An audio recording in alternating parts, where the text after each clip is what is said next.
So the last time I was on the trails out in Washington, I got a power steering leak, and I was like in the middle of probably the hardest section on the Nature's Trail, this giant hill out in Washington.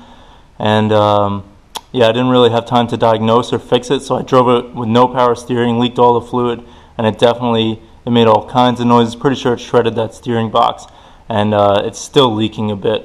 So what I'm going to be doing is I'm going to be putting in a new steering box, putting in some hydro assist steering. So I'm using the PSC new steering box, and I'm using Blaine from Blackmagic Brakes nearly bolt-on kit that's going to kind of mount to where the track bar is. So I've got everything together. I bought some like a hose and fitting kit with these quick disconnect hoses kind of thing from Evil Energy on Amazon. Yeah, we'll see how it goes.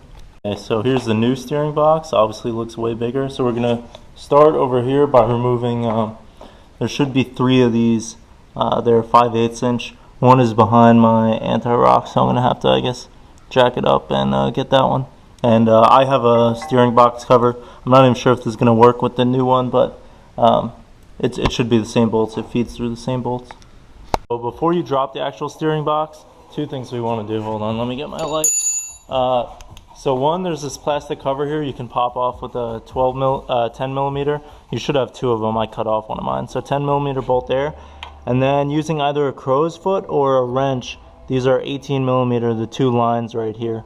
We should be able to disconnect those before we drop the whole box. And then the other thing we want to do before we drop the box is the pitman arm, which I haven't gotten around to yet, but it looks like a big nut. You can see I'm just undid one of the lines so far, and it's leaking a lot of fluid. Okay, so getting this pitman arm off was extremely difficult. It took me probably 4 hours. So first, obviously, soak the hell out of it with PB Blaster, get a propane torch, try that. And then I tried various jaw pullers that I had. Let me show you. But then if you go to AutoZone, you can get a specific pitman arm puller. I even broke one of these at first. It's a larger one that they have at the store. It's this one. I broke one, got it back, and I just would apply pressure with this and hammer the hell out of it, and it finally broke free.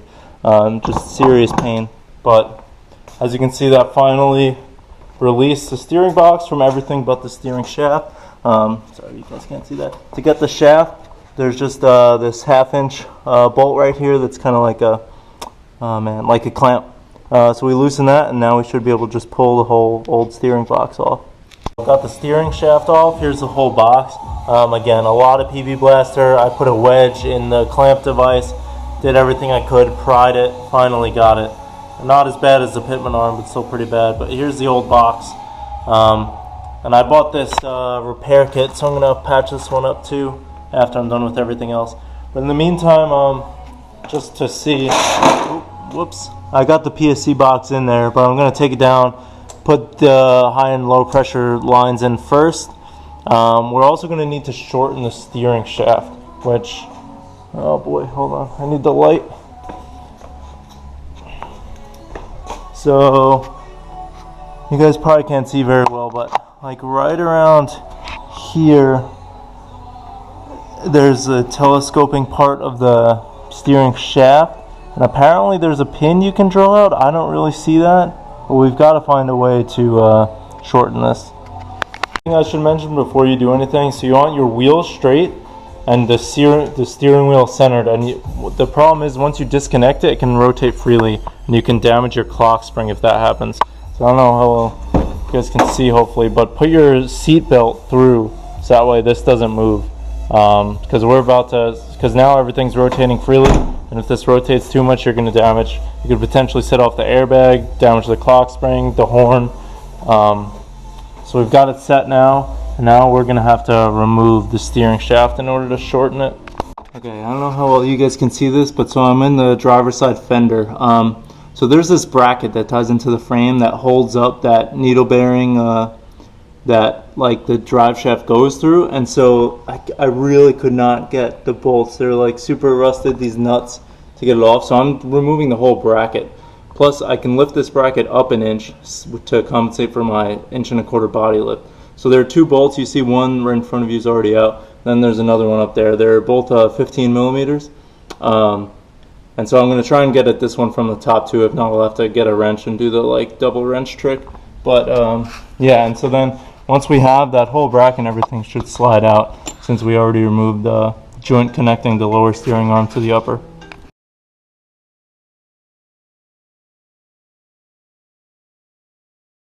Okay, so here is the lower steering shaft and the bracket that I was talking about. So these were the nuts that I was saying were too hard. So I took out this whole bracket, and Moore Mountain Off-Road sells one that's raised up an inch to compensate for the body lift. So maybe I should have done that years ago when I did the body lift.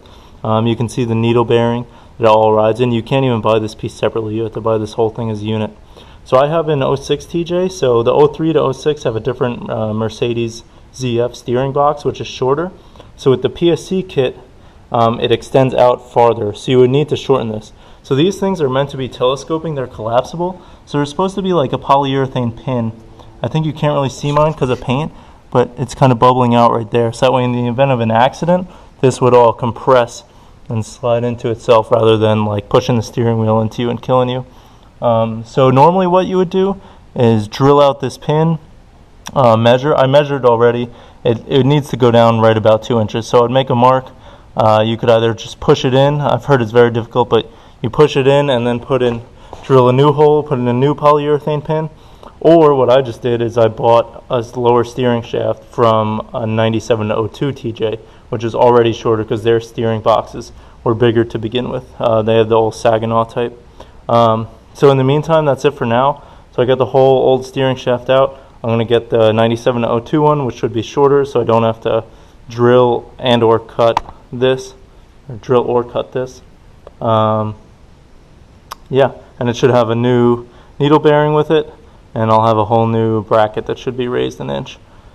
So then in the meantime, I'm going to go ahead and start installing the hydro assist pieces. So now I'm under here. I'm going to remove my steering stabilizer. It was a 3/4 inch nut right here, and then we have a 15 millimeter and 18 millimeter on the back. We're going to drop this. We'll be getting rid of this completely.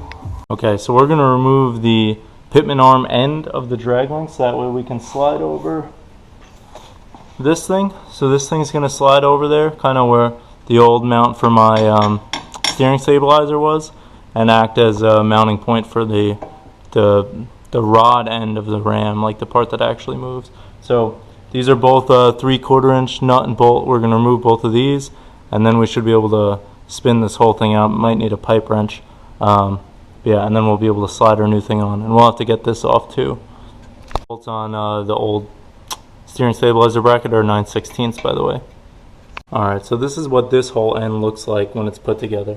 So you can see, starting at the axle, I've got the wraparound U bolt thing. Goes through there. It's got two 9/16 inch nuts, and we have the one other bolt here. It's also 9/16 through the hole that I drilled.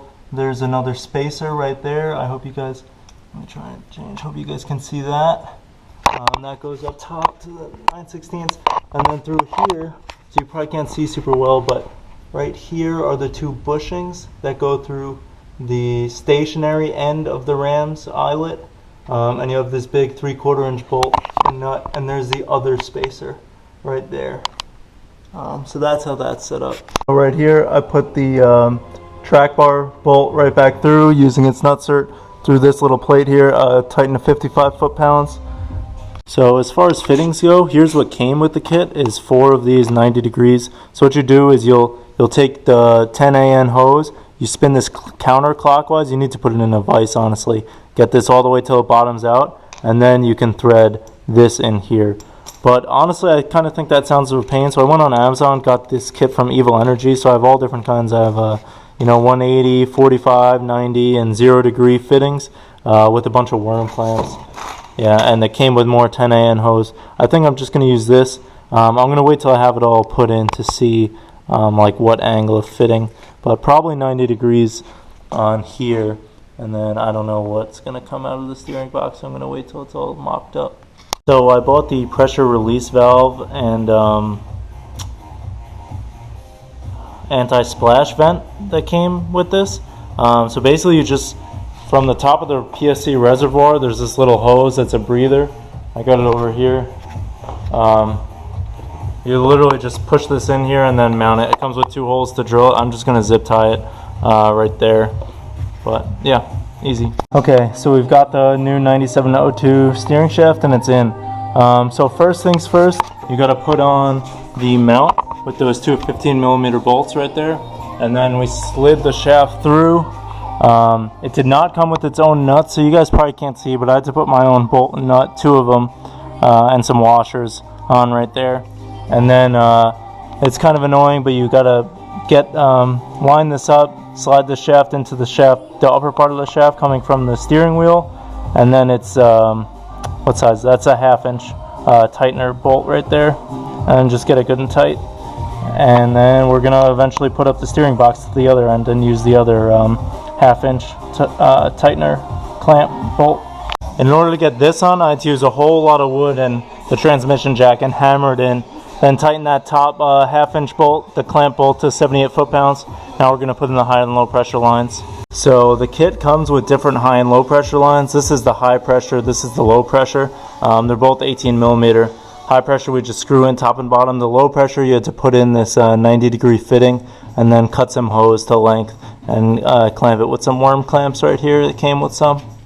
Finally got the box back in. My old Poison Spider steering box cover works. And we're just tightening these 3 to 78 foot-pounds. Now I've just reattached that pitman arm, tightened to 180 foot-pounds.